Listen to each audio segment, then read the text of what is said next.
तो उदाहरण नंबर 16 जो होगा इस चैप्टर का लास्ट उदाहरण होगा, यानी उदाहरण मतलब होता है एग्जाम्पल।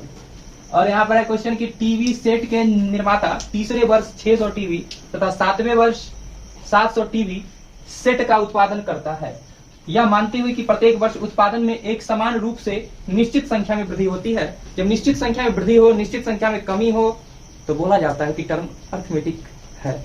मतलब क्या है? समांतर श्रेणी का है, अर्थमेटिक प्रोग्रेशन का है, एपी का है। तो निश्चित रूप से घट रहा है या बढ़ रहा है तो क्या समझ जाते हैं कि एपी का है। तो यहाँ पर बोला निश्चित रूप से वृद्धि हो रही है, मतलब तीसरे वर्ष 600 टीवी, 7वें वर्ष 800 टीवी।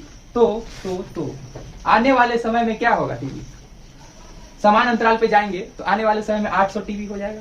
तो हम देख रहे हैं क्या चीज, तीसरे वर्ष जो टीवी था कितना था? 600 टीवी था। यानी टीवी मतलब क्या? टीवी की संख्या 600, यानी SN योग, ठीक है ना है। और 7वें वर्ष 700 टीवी सेट है। इस प्रकार बढ़ते जा रहा है। तो प्रथम वर्ष में उत्पादन बोला मतलब 2 गियर पीछे आना है, मतलब तीसरा से पहले दूसरा आता है, दूसरा से पहले पहला आता है, मतलब हम लोग को पीछे आना है, पीछे। ठीक है, तो पीछे कैसे जाएंगे? और हमें पता 7 वर्ष में कितना टीवी बना, क्या टीवी सेट बना था? 700 टीवी सेट बना था। तो चलो कॉन्सेप्ट लेके चलते हैं। हम लोगों के पास क्या गिवन है? तीसरे वर्ष में टीवी की संख्या, बोलेंगे क्या चीज? हाँ ठीक है।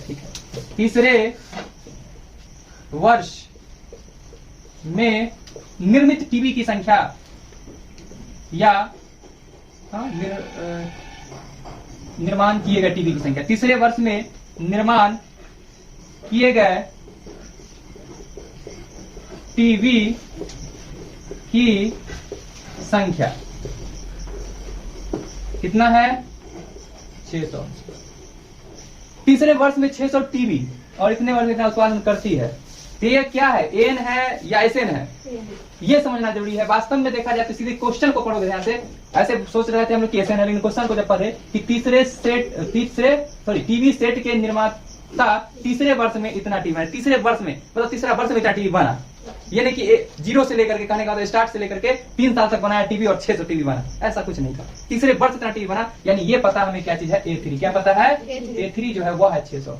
7 वर्ष में, ठीक है, यहाँ पर लिख देते हैं हम लोग। तो इस चीज को अगर और हम डिफाइन करें तो क्या पाएंगे कि A + 2D हमें पता है कितना? 600। यह इक्वेशन बन जाएगा फर्स्ट। जबकि 7 वर्ष में वही कहानी लिखेंगे तो यानी कि A7 जो है वह गिवन है कितना? 700 टीवी। 700 टीवी A7 को लिख सकते हैं क्या चीज? A + 6D बराबर किसके?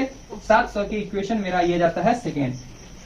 From equation first and second समीकरण 1 और 2 को हल करते हैं हम लोग। तो देखो क्या करते हैं, समीकरण 2 माइनस करते हैं समीकरण 1। यह बात हम पहले ही बता दिए, जब दोनों इक्वेशन का साइन इक्वल हो इक्वेशन को माइनस करते हैं। और बैलेंस करने की जरूरत नहीं, क्योंकि यहाँ A से A कट सकता है क्योंकि दोनों सेम है।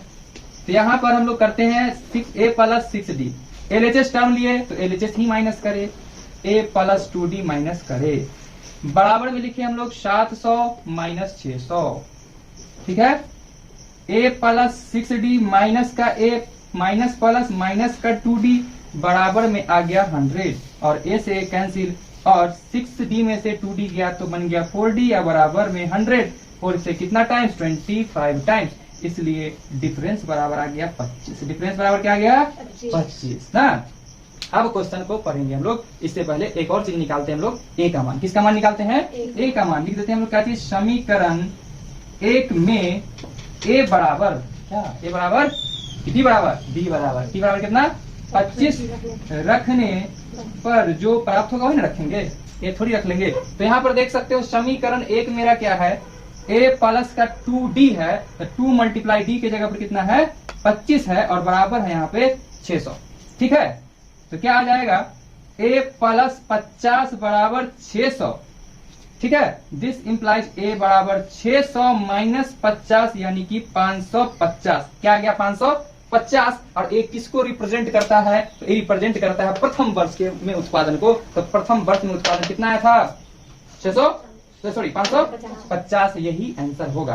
पहला क्वेश्चन का आंसर क्या होगा बोल सकते? इसलिए प्रथम वर्ष में उत्पादन, प्रथम वर्ष में उत्पादन बराबर में कितना? 550 है ना, यही आंसर है। ठीक है ना। दूसरा बात, 10वें वर्ष में उत्पादन, 10वां वर्ष में उत्पादन, न कि बोला 10 वर्ष तक का उत्पादन, ऐसा नहीं बोला। क्वेश्चन ऐसा बोलता तो योग कर दे, सीधे बोला 10वां वर्ष का उत्पादन। तो 10वां वर्ष का देखो, अगला क्वेश्चन में बोला ना कुल उत्पादन 7, देखो प्रथम 7 वर्ष में कुल उत्पादन, ये क्वेश्चन ऐसे कहा गया। यही सेंटेंस पे डिपेंड करता है क्वेश्चन। यहाँ पर बोला 10वें वर्ष में उत्पादन, यानी कि सिर्फ 10वां वर्ष में। तो 10वें वर्ष में उत्पादन, क्वेश्चन नंबर 2। तो देखो लिख देते हैं हम लोग क्या चीज, 10वें वर्ष में उत्पादन जो प्रोडक्शन हुआ है 10 ईयर्स का नहीं, सिर्फ 10 ईयर में, वो क्या हो जाएगा, तो a प्लस 9d, यही कॉन्सेप्ट बोला।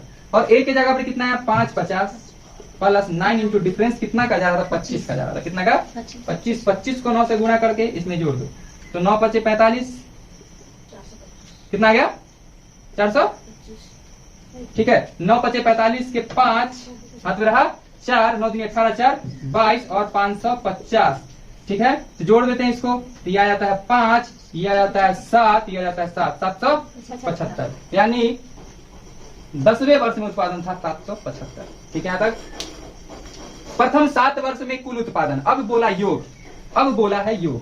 तो क्वेश्चन नंबर यहाँ पर हम लोग करते हैं 3rd। बोला क्या गया है, प्रथम 7 वर्ष का कुल उत्पादन, कुल उत्पादन, ठीक है। प्रथम क्या बोला है, 7 वर्ष में कुल उत्पादन। बहुत आसान क्वेश्चन है और कॉन्सेप्ट सिखा के गया ये क्वेश्चन। हम लोगों से पूछा, देखो यहाँ पर हम लोग को बस एक चीज IQ लेवल टेस्ट कर रहा है क्वेश्चन, कि बोला प्रथम 7 वर्ष में कुल उत्पादन, और हमें ये दे भी दिया। ध्यान से देखो यहाँ पे 7 वर्ष में, मतलब 7वें वर्ष में 700 टीवी बना, यानी कि हम लोग को अंतिमा पद दे दिया है और प्रथम पद निकाल चुके हैं। जब अंतिमा पद और प्रथम पद बताओ तो ज्यादा बुद्धि नहीं लगाते, n/2 into a plus n formula. तो क्या कहते हैं कि n/2, तो n/2 कहने का मतलब 7 वर्ष के लिए तो 7/2, समझ में आ रहा बात। प्रथम पद a, प्रथम पद a, तो a बराबर कितना 550, ध्यान समझना। अंतिमा पद यानी 7 वर्ष के लिए यहाँ दिया 700 टीवी। तो हम लोग ऐसे बनाते तो समय का बचत हो जाता, नहीं तो वो फॉर्मूला लगाते n बराबर n/2 into 2a plus n minus 1 into d। तो उससे अच्छा है कि ये से बना 7/2 इंटू, दोनों को जोड़ दो 0, 5 और 7 5 1250 बन गया एसिड, और इससे कर देते हैं हम लोग डिवाइड। तो 2 से 2 6 12, 2 दूनी 4 और 2 पंचे 10, और इसको गुना कर दो, वही आंसर है 7 5 35 के 5 हाथ में रहा 3, 7 दूनी 14, 14 3 17, 17 और 1 बच गया 42, 1 43, यानी कि 4375 टीवी बनाया होगा शुरू का समय लेकर के अंत 7 वर्ष तक, ठीक है। तो यही इसका फाइनल आंसर हो जाता है। चलो इसको कर लो नोट।